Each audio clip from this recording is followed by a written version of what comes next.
Nah, baik, pada bagian keempat, bagian terakhir, ini kita mengulas isu terkini terkait virus ini, yaitu novel coronavirus penyebab COVID-19 ini ya, coronavirus disease 19. Nah, ini sumbernya saya ambil dari materinya WHO. Nah, ini kita membahas tentang topik terkini ya. Mudah-mudahan Anda semua nanti juga mampu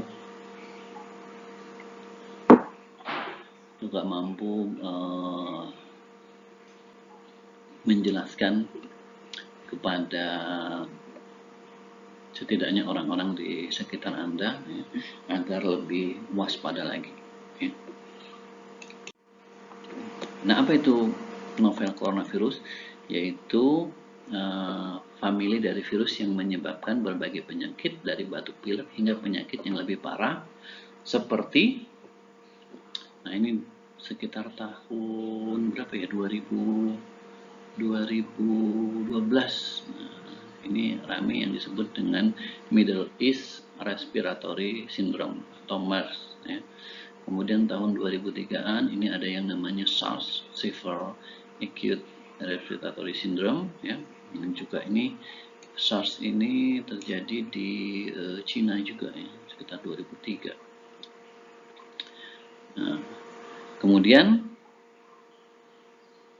novel coronavirus ini yang apa? Nah, ini adalah strain baru atau galur baru atau beberapa konsep biasa disebut dengan subspesiesnya, subspesies yang baru dari virus corona. Nah, jadi baru muncul di tahun 2019 akhir ini baru terdeteksi sebagai virus corona.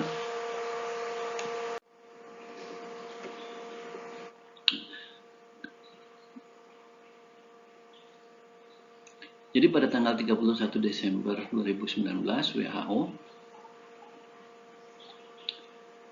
di Tiongkok menerima kabar kasus pneumonia yang penyebabnya belum diketahui. Kasus ini terjadi di kota Wuhan, Provinsi Hubei, Tiongkok oleh pemerintah Tiongkok pada tanggal 7 Januari.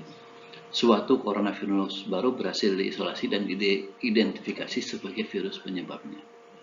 Jadi sudah bulan Desember, Januari baru dinyatakan bahwa ini adalah virus corona dan baru. Jadi ini sebagai corona yang baru yang disebut dengan penyakitnya disebut dengan COVID-19.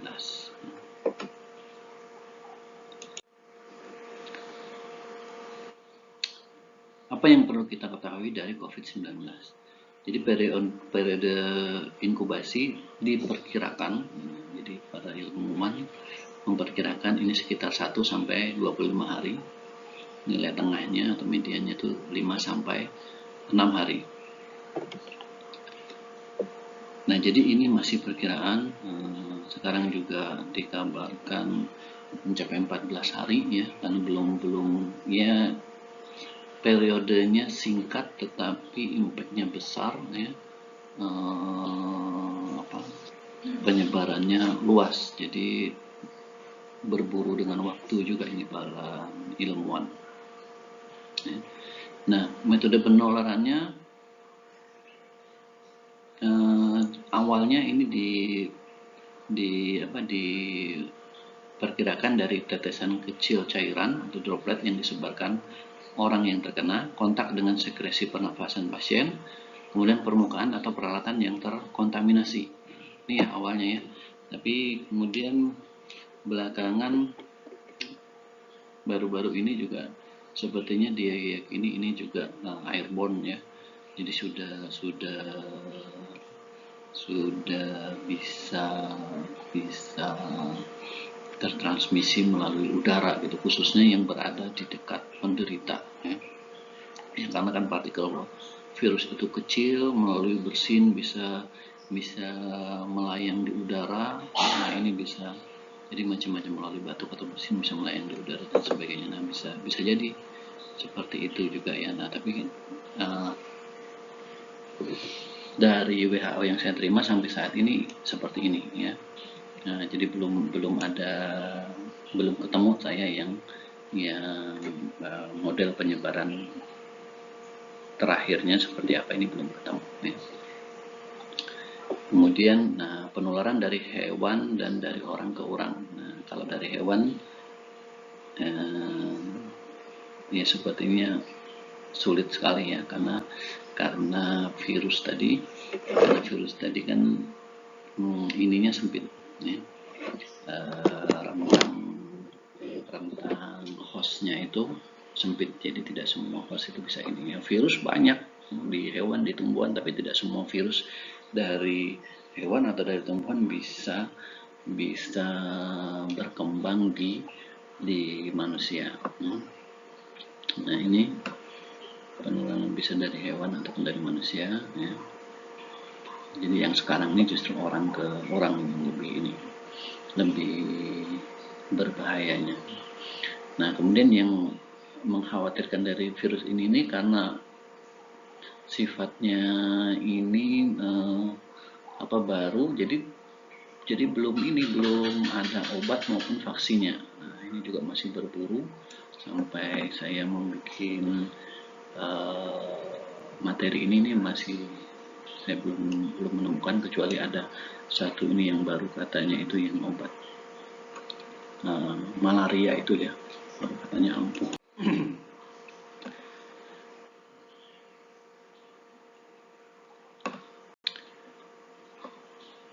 Mode penularan tadi sudah kita bahas, rata terkontaminasi. Apakah tanda-tanda dan gejalanya? Nah, yang perlu kita kenali tanda dan gejalanya. Pertama, sakit kepala, bersin, batuk, sesak nafas, sampai gagal ginjal dan demam ya. Nah, tapi ya, ini gejalanya ini seperti pada flu pada umumnya kayaknya, karena itu kita sulit membedakan ya, kecuali kalau sudah parah menyangkut sesak nafas ini. Nah, ini yang baru kelihatan. Tapi kalau masih sakit kepala, bersin, nah ini agak susah juga, apalagi tesnya kita belum banyak ya. Dan gejala itu kan muncul kalau itu sudah parah. Tapi kalau masih sedikit, infeksinya masih belum banyak, virus yang masuk belum banyak, mungkin seseorang itu tidak menunjukkan gejala, tapi terlihat sehat, namun tidak berarti dia negatif. Nah, ini yang parah ya. Ini yang parah karena apa? Karena dengan kondisi seperti itu bisa jadi dia akan menjadi penyebab penularan ke orang-orang yang lain. Sementara kalau seseorang itu sudah menunjukkan gejala yang sangat mendekati dengan COVID, maka orang lain itu akan menjaga jarak seperti itu kan, dan dia sendiri pun juga akan menjaga jarak karena menunjukkan gejala. Tapi kalau yang tidak menunjukkan gejala tadi ini yang agak rumit. Nah, untungnya ini sudah ada protokol itu untuk ya, kalau dari mana-mana, habis dari luar, sebaiknya itu mengisolasi diri. Yang bekerja ada istilahnya work from home itu ya, bekerja dari rumah. Jadi ya selama 4 hari menginkubasi diri sendiri ya.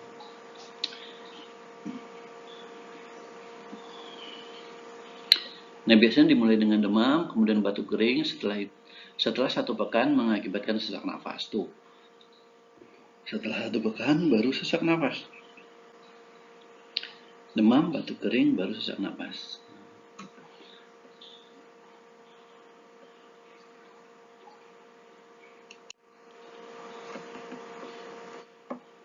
Nah, demamnya ini lebih dari 38 derajat, tahap awal. Gejala pernafasan batuk, sesak nafas, pilek, badan lemah, tidak enak badan, mual, muntah, diare, dan sakit kepala. Ini tahap awal. Pada tahap selanjutnya baru ditambah radang paru-paru dan bronkitis.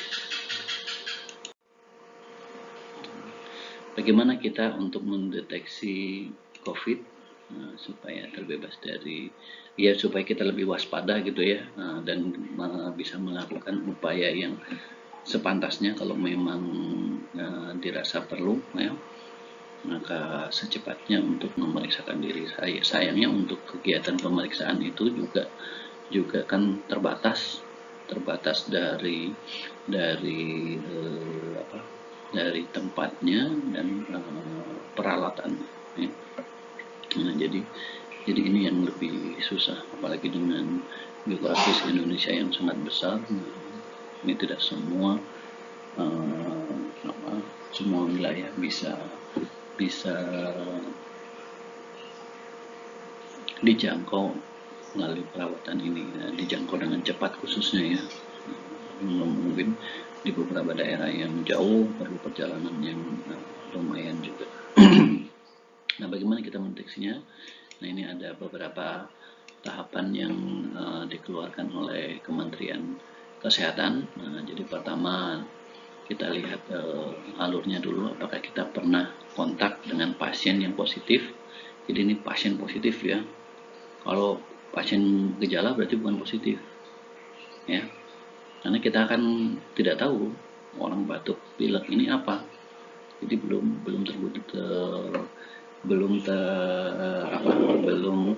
dinyatakan positif. Nah, lalu yang parahnya ya seperti itu, karena kita tidak tahu dia positif. Nah, lalu kita pun mengabaikan untuk mengisolasi atau melakukan kewaspadaan diri.